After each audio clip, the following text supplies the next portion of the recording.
रामकृष्ण हरी मित्रांनो, आपल्या व्हिडिओमध्ये तुमच्या सर्वांचे मनापासून स्वागत आहे। तर मित्रांनो, तुम्हाला तर माहितीच आहे, मुळशीच्या मैदानामध्ये आपल्या पक्ष 2 फेरं पळाला आणि 2 फेरं पळून पण त्याला आल्यावर मी काल काय केलं, एक 4 किलोमीटर चालवायला नेला, कारण की जरा पाय भरून आलेला असते आणि बैलाला डबल खुराक चालू आहे, त्यामुळे त्याचा कसं आहे, व्यायाम अजिबात बंद नाही राहिला पाहिजे। बैल कसा आहे बघा मित्रांनो, डबल खुराक दिलाय पण अख्खी शिर उमटावली होती त्याची, जवळजवळ 2 किलोमीटर पुढे आलेलो आहे आणि तुम्हाला व्हिडिओमध्ये शिरा दिसतात बैलाच्या पाठीचे सुद्धा, बारीक बारीक शिरा अख्ख्या अंगावले दिसल्या पाहिजे मित्रांनो, तेव्हा म्हणायचं आपण बरोबर व्यायाम दिला। एवढ्या मोठ्या बैलाला उगं 5 आणि 10 मिनिटं चालून जमत नाही, कमीत कमी 3-4 किलोमीटर चालवलंच पाहिजे असले छकडीला।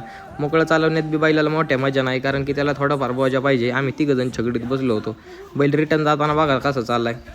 चालून आल्यानंतर मित्रांनो आपल्याला गरम पाण्याने बैल शेकायचा होता, त्यामध्ये मीठ टाकून, पण काय झालं मित्रांनो, आपल्याला आहे ना काल बैल पहिल्याच फेऱ्याला पुढं जाऊन तिथं बऱ्याच फाटीला खड्डं होतं पुढं थांबायच्या ठिकाणी, तिथं बैल पडला होता आपला खाली, त्यामुळे जरा बैल आज चाकल्यागत झाला बैल जरा, त्यामुळे चुळून घेतला व्यवस्थित त्याचं पाय सगळं मालिश करून आणि गरम पाण्यात एक किलो मीठ टाकून त्याला शिकून घ्यायचा मित्रांनो।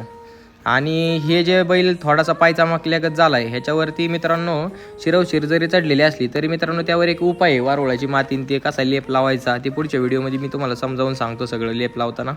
ती व्हिडिओ बघण्यासाठी आपल्या आयडीला फॉलो करा। जय श्रीराम मित्रांनो।